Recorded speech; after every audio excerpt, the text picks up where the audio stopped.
တနင်္လာသားသမီးဆွေများအားလုံးမင်္ဂလာပါတနင်္လာသားသမီးတွေအတွက်ကိုဦးလာမဲ့မင်္ဂလာနှစ်သစ်1388ခုနှစ်မကြာခင်မှာကူးပြောင်းတော့မယ်တကြံပြီးတာနဲ့နှစ်ဆန်းတရက်နေ့နောက်ပိုင်းမှာနှစ်တစ်နှစ်စတင်ပြီးတော့ပြောင်းလဲပြီပေါ့နော်အဲ့တော့1389ကနေပြီးတော့အင်္ဂလိပ်လ4လပိုင်း18ရက်နေ့ကနေစပြီးတော့နှစ်သစ်ထဲကိုမြန်မာနှစ်သစ်ထဲကိုကူးပြောင်းတဲ့အချိန်ခါမျိုးဖြစ်ပါတယ်အဲ့ဒီအချိန်ခါမျိုးမှာတနင်္လာသားသမီးတွေအနေနဲ့ဟာအနည်းငယ်ဂရုစိုက်ရမယ်သတိထားရမယ်အချက်လေးတွေရှိတယ်အထူးသဖြင့်ဒီနှစ်တစ်ထဲကိုအဝင်နော်2လ3လအတွင်းအနည်းငယ်ဂရုစိုက်ရမယ်အလုပ်အကိုင်နဲ့ပတ်သက်တဲ့ကိစ္စတွေနေရာထိုင်ခင်းနဲ့ပတ်သက်တဲ့ကိစ္စတွေမှာအခက်အခဲလေးတွေကြုံတွေ့ရတတ်တယ်နော်မပြောင်းရင်ပဲပြောင်းရတာမျိုးတွေဖြစ်တတ်တယ်အလုပ်ထဲမှာအတိုက်ခံလေးတွေပေါ်များလာတတ်တယ်မိမိကိုသူတို့ကမနာလိုတာမျိုးတွေနော်အနှောက်အယှက်ပေးတာမျိုးတွေတော့လုပ်ငန်းနဲ့ပတ်သက်တဲ့ကိစ္စတွေမှာအလုပ်ထဲမှာစိတ်မပါတယ်လို့မျိုးမပျော်ပိုက်တယ်လို့မျိုးတွေအလုပ်ပြောင်းခြင်းစိတ်ထွက်ခြင်းစိတ်တွေပေါ်ပေါက်လာတတ်တယ်ဒိဋ္ဌိသားသမီးရဲ့ဒီနှစ်သက်ထဲမှာအလုပ်ကိုင်လေးတွေမှာအပုထစ်လေးတွေအခက်အခဲလေးတွေကြုံတွေ့တတ်တယ်အလုပ်ကိစ္စတွေမှာနော်ထွက်ချင်တာတို့ပြောင်းချင်တာတို့နော်မပျော်ပိုက်တာမျိုးတွေကြုံတွေ့ရတတ်တယ်ဒီချိန်ခါမျိုးမှာဒိဋ္ဌိသားသမီးတွေအနေနဲ့ဟာအရေးကြီးတာစိတ်လိုက်မှန်မှာကိုကအလုပ်တွေကိုရုတ်တရက်ထွက်ပလိုက်တာမျိုးပြောင်းပလိုက်တာမျိုးတွေမလုပ်သင့်ဘူးအလုပ်ကိစ္စတွေလုပ်ငန်းတွေစတင်မယ်ဆိုရင်လည်းတည်တည်ချာချာကိုကျွမ်းကျင်တဲ့အလုပ်ကိုတည်တည်ချာချာညှိနှိုင်းတိုင်ပင်ဆွေးနွေးပြီးတော့မှာပဲနော်ကိုယ့်ရဲ့သိတဲ့ကိုယ့်ရဲ့နားလေတဲ့သူတွေကိုယ့်ရဲ့တက်သိနားလေတဲ့သူတွေနဲ့တိုင်ပင်ပြီးမှသာဆောင်ရွက်တင်တယ်အဲ့တော့ဒီနေ့ထဲမှာတနင်္လာသားသမီးတွေပတ်သက်တဲ့ကိစ္စတွေမှာအနည်းငယ်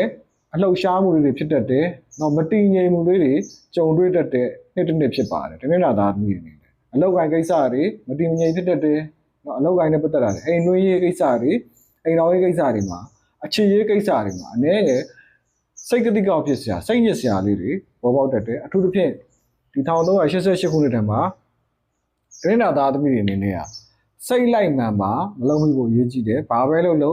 စိတ်ရှိထားပြီးတော့ခေါင်းအေးထားပြီးတော့ဆုံးဖြတ်ပြီးလောက်ကင်မယ်ဆိုရင်တော့ကောင်းကျိုးချမ်းသာတွေရရှိမှာဖြစ်ပါတယ်အဓိကအဖြစ်သူများအမြောက်ပေးတာမျိုးတွေနော်ဖြစ်ချင်အားဖြစ်ဆိုပြီးတော့နော်ကန်ဆန်းတဲ့သဘောမျိုးတွေနော်အဲ့တော့ကန်ကိုယုံပြီးတော့စူးပုံနင်းတာမျိုးတွေမပြုလုပ်သင့်ဘူးဒီချိန်ခါမျိုးမှာသွားတာလာတာနေတာထိုင်တာတွေကစတနင်္လာသားသမီးတွေနဲ့အထူး view site တင်တယ်တနင်္လာသားသမီးတွေပတ်သက်တဲ့ကိစ္စတွေဟာအနည်းငယ်အဖုတစ်လေးတွေအထင်ကော်လေးတွေကြုံတွေ့ရတတ်တယ်အနည်းငယ်စိတ်ညစ်စရာလေးတွေနော်မပျော်ပိုက်တာမျိုးတွေပြောင်းနေတာထွက်ချင်တာမျိုးတွေအဲ့တော့အလုပ်ပြောင်းတာထွက်တာမျိုးတွေဒီချိန်မှာမလုပ်သင့်ဘူးအထူးသဖြင့်ဒီနှစ်တစ်ထဲကိုအဝင်2လ3လအတွင်းနော်4လပိုင်း5လပိုင်း6လပိုင်းအတွင်းမှာအနည်းငယ်ငြိမ်နေတဲ့အနေအထားမှာရှိတယ်နော်လုပ်စရာရှိတာလုပ်မယ်ကိုမကျွမ်းကျင်တဲ့အရာတွေကိုသွားမလုပ်သင့်ဘူးနော်ပြောတာဆိုတာတွေသတိထားရမယ်ကိုကဘာမဟုတ်တဲ့စကားလေးတစ်ခွန်း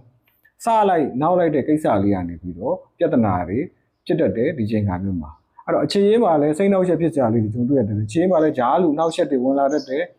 ်အိမ်လူရဲ့အိမ်တော်ရေးမှာလည်းတယောက်နားလည်မှုလွဲတာမျိုးတွေကြုံတွေ့ရတတ်တယ်နော်တယောက်အဆွဆွဲအပြောဆိုလေးတွေကြုံတွေ့ရတတ်တယ်အဲ့တော့ငွေကြေးကဏ္ဍတွေမှာငွေက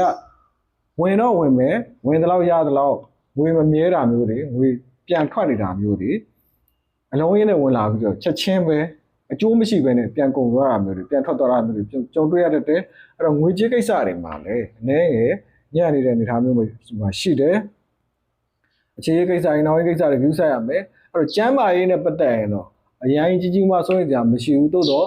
ခြေထောက်နဲ့ပတ်သက်တာတွေ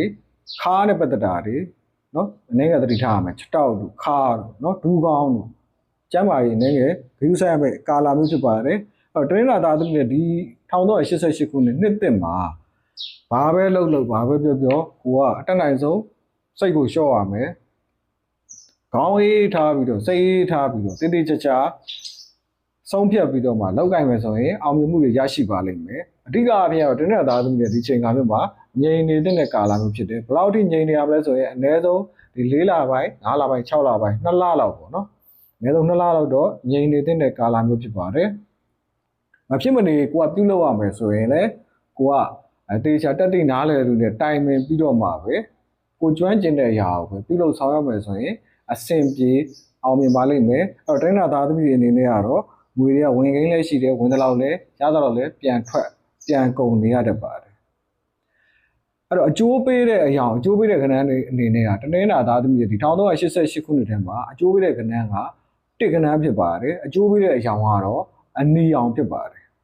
အဲ့တော့မိမိရဲ့ကံစတာအញ្ញံအခိုက်တွေပြေပြောက်ဖို့အတွက်ဆိုရင်မကြာခဏခွေးကိုအစာကျွေးပေးတာမျိုးတွေငါးတက်စိတ်လွတ်တာမျိုးတွေနော်ငှက်အစာကျွေးတာမျိုးတွေပြုလုပ်ခြင်းအပြင်ဒီ1388ခုနှစ်ထဲမှာ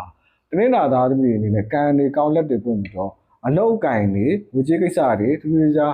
အဆင်ပြေအောင်မလာပါလိမ့်မယ်ဒီချိန်ခါမျိုးမှာတနင်္လာသားသမီးအနေနဲ့ကတော့စိတ်မတည်မငြိမ်မှုတွေဖြစ်တတ်တယ်စိတ်ရှုပ်ထွေးရတဲ့ကာလဖြစ်တဲ့အတွက်ဘာသာရေးတွေတရားတွေများများပြုလုပ်တင်ပါတယ်အဲ့လိုပြုလုပ်ခြင်းအပြင်မကောင်းကျိုးတွေပျောက်ပြီးတော့ကောင်းကျိုးချမ်းသာတွေ